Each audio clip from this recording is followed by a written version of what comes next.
नमस्कार, स्वागत है आपका अपने YouTube channel doctor Madhubala classes में। मैं हूं राजेंद्र कुमार वर्मा और आज हम करेंगे चौथी अनुसूची, राज्यसभा में स्थानों का आवंटन, अर्थात राज्यसभा में राज्यों का प्रतिनिधित्व कि किस राज्य से, किस केंद्र शासित प्रदेश से राज्यसभा में कितने सदस्य जाएंगे। अनुच्छेद 4(1) और 80(2) चौथी अनुसूची से संबंधित है। तो ये क्वेश्चन भी आ सकता है कि ऐसे कौन से दो अनुच्छेद हैं भारतीय संविधान के जो चौथी अनुसूची में से संबंधित हो। 4(1) और 80(2). 80(2) में ये लिखा गया है कि राज्यसभा में राज्यों का प्रतिनिधित्व चौथी अनुसूची के अकॉर्डिंग होगा। तो इसमें हम ये देखेंगे कि सबसे ज्यादा मेंबर जो है राज्यसभा में यूपी से जाते हैं 31, उसके बाद महाराष्ट्र से 19, बिहार और पश्चिम बंगाल से 16, कर्नाटक से 12, गुजरात, मध्य प्रदेश और आंध्र प्रदेश तीनों से 11, उड़ीसा और राजस्थान से 10-10। अब मैंने इनको इसमें ब्रैकेट में इसलिए रखा है जो एक जैसे, जिनकी मेंबरशिप जो है राज्यसभा में एक जैसी है। कई बार कंपटीशन जो एग्जाम है उनके अंदर ये पूछ लिया जाता है कि ऐसे कौन से दो राज्य हैं जिनकी संख्या राज्यसभा में, जिनका प्रतिनिधित्व 10-10 है, बराबर है। तो उड़ीसा और राजस्थान ऐसे ही पूछा जा सकता है। गुजरात, मध्य प्रदेश और आंध्र प्रदेश के बारे में कि 11-11 मेंबर जो है वो किसके जाते हैं, तो गुजरात, मध्य प्रदेश और आंध्र प्रदेश के। उसी प्रकार से ये पूछा जा सकता है कि 16 मेंबर जो है वो किनके जाते हैं, तो बिहार और पश्चिम बंगाल के। इसी प्रकार से ये पूछा जा सकता है कि 7 मेंबर कौन कौन से राज्यों के जाते हैं, तो असम, पंजाब और तेलंगाना के। फिर झारखंड के 6, छत्तीसगढ़ के 5, हरियाणा के 5, जम्मू कश्मीर के 4, हिमाचल, उत्तराखंड और दिल्ली 3-3 मेंबर जाते हैं। उसके अलावा जो 7 सिस्टर हैं और गोवा और पुडुचेरी, इनके 1-1 मेंबर जाते हैं। इस प्रकार जो है हमारी जो चौथी अनुसूची है उसके अंदर 233 मेंबर के बारे में बताया गया है कि राज्य और 2 केंद्र शासित प्रदेश। 2 केंद्र शासित प्रदेश कौन से हैं, एक तो दिल्ली है और एक पुडुचेरी है। लेकिन जम्मू कश्मीर पुनर्गठन अधिनियम 2019 के द्वारा जम्मू कश्मीर को भी अब क्या बना दिया गया है और लद्दाख को केंद्र शासित प्रदेश बना दिया गया है। तो निकट भविष्य में जब आपसे पूछा जाएगा कि किन केंद्र शासित प्रदेशों में राज्यसभा को प्रतिनिधित्व प्राप्त है, तो आप कहेंगे दिल्ली, पुडुचेरी, लद्दाख और जम्मू एंड कश्मीर। लद्दाख में 1 मेंबर, जम्मू कश्मीर में 3 मेंबर माने जाएंगे, क्योंकि अब जो है अभी तो वर्तमान में हम जो पढ़ रहे हैं उसके अंदर 4 ही मेंबर जम्मू कश्मीर के माने जा रहे हैं। तो वैसे तो जो है हमारी जो राज्यसभा है उसके कुल 250 मेंबर हो सकते हैं, उसमें से 238 जो है वो मेंबर है राज्य और केंद्र शासित प्रदेश के होंगे और 12 मनोनीत, जो राष्ट्रपति मनोनीत करता है वो मेंबर होंगे। लेकिन हमारे चौथी अनुसूची के अंदर सिर्फ 233 मेंबर दिए गए हैं और 12 मनोनीत है, इसलिए 245 मेंबर जो हैं टोटल मेंबर हमारे भारतीय संविधान की जो चौथी अनुसूची है उसके अंदर दिया गया है। तो आप इसको याद कर लीजिएगा कि यूपी में सबसे ज्यादा 31, महाराष्ट्र में 19, बिहार, पश्चिम बंगाल में 16-16, कर्नाटक में 12, गुजरात, मध्य प्रदेश, आंध्र प्रदेश में 11-11 और उड़ीसा और राजस्थान में 10-10 है। उसके अलावा जो 7 सिस्टर है, गोवा है, पुडुचेरी है, इनके अंदर 1-1 मेंबर है। और हिमाचल, उत्तरांचल, उत्तराखंड और दिल्ली में 3 मेंबर हैं। जम्मू कश्मीर में 4 मेंबर हैं। और इसके अलावा छत्तीसगढ़ और हरियाणा के अंदर 5 मेंबर है, झारखंड में 6 मेंबर है, असम और पंजाब, तेलंगाना में 7-7 मेंबर हैं, केरल के अंदर 9 मेंबर हैं। तो इस प्रकार से आप भी याद कर लीजिएगा इसको। ये चौथी अनुसूची, एक बार इसका स्क्रीनशॉट लिए, उसके बाद मैं आपको 5वीं अनुसूची करवाता हूं। 5वीं अनुसूची, अनुसूचित क्षेत्रों और अनुसूचित जनजातियों के प्रशासन और नियंत्रण के बारे में उपबंध। यानी जो अनुसूचित क्षेत्र हैं जहां पर ट्राइब्स रहते हैं, जनजातियां रहती है, वहां का प्रशासन और नियंत्रण के बारे में 5वीं अनुसूची के अंदर जो है उपबंध किया गया है। अर्थात अनुच्छेद 244(1) जो है वो इस 5वीं अनुसूची से संबंधित है।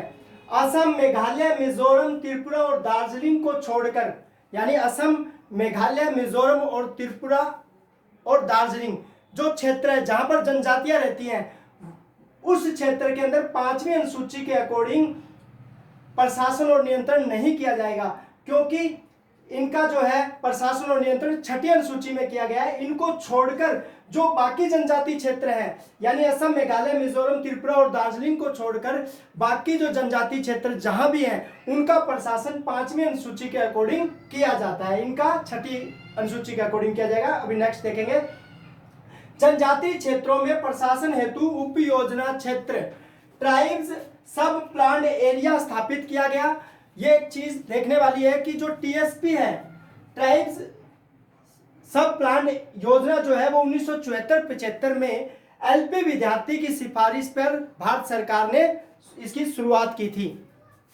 अब हम एक चीज देखेंगे, जो जनजाति क्षेत्र है, जो 5वीं अनुसूची के अकॉर्डिंग जहां प्रशासन किया जाता है, नियंत्रण स्थापित किया जाता है, उन जनजातीय क्षेत्रों में टीएसपी जो उप योजना क्षेत्र है उसकी स्थापना की जाती है। इसमें ITDP, Integrated Tribes Development Programme, एकीकृत जनजातीय विकास कार्यक्रम चलाया जाता है।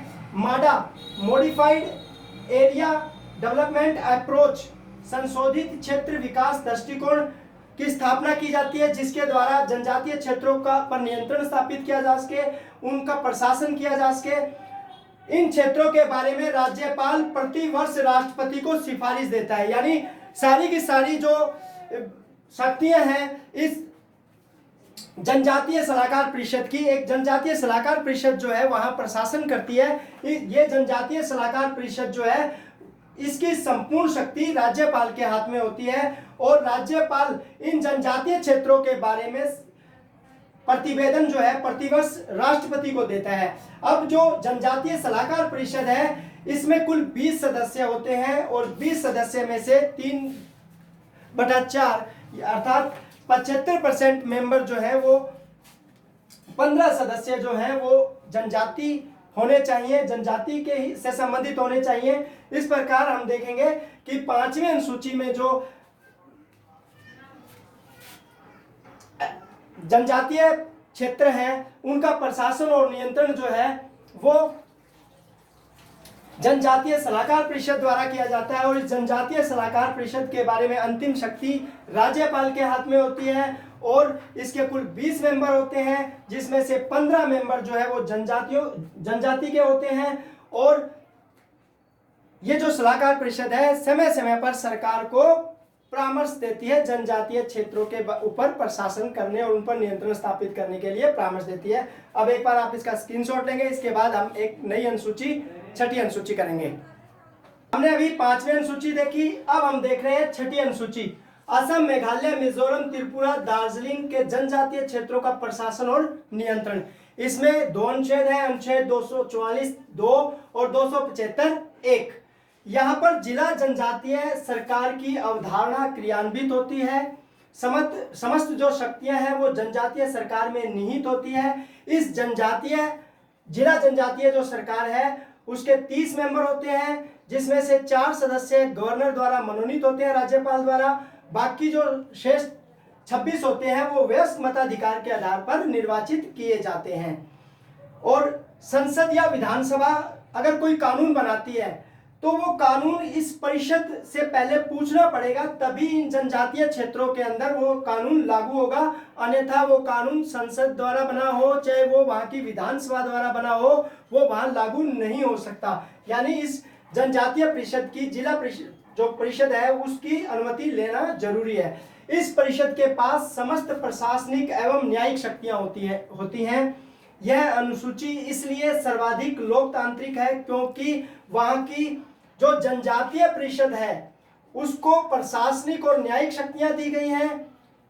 साथ में कोई भी कानून चाहे वो संसद द्वारा बना है चाहे वो विधानसभा द्वारा बना है, तब तक उस क्षेत्र में लागू नहीं हो सकता जब तक कि वहां की जनजातीय सरकार उसको परमिशन न दे दे। इसलिए जो 6ठी अनुसूची है वो सर्वाधिक लोकतांत्रिक है। इस प्रकार हमने 4थी अनुसूची देखी कि राज्यसभा में राज्यों का कितना प्रतिनिधित्व है। उसके बाद हमने 5वीं अनुसूची देखी जिसमें हमने देखा कि असम, मेघालय, मिजोरम, त्रिपुरा, दार्जिलिंग कि जनजातीय क्षेत्रों को छोड़कर बाकी जितने भी जनजातीय क्षेत्र हैं उनमें प्रशासन 5वीं अनुसूची के अकॉर्डिंग किया जाएगा, और असम, मेघालय, मिजोरम, त्रिपुरा, दार्जिलिंग के जो जनजातीय क्षेत्र है उनमें जो प्रशासन और नियंत्रण है वो 6ठी अनुसूची के अकॉर्डिंग जनजातीय सरकार के द्वारा किया जाएगा।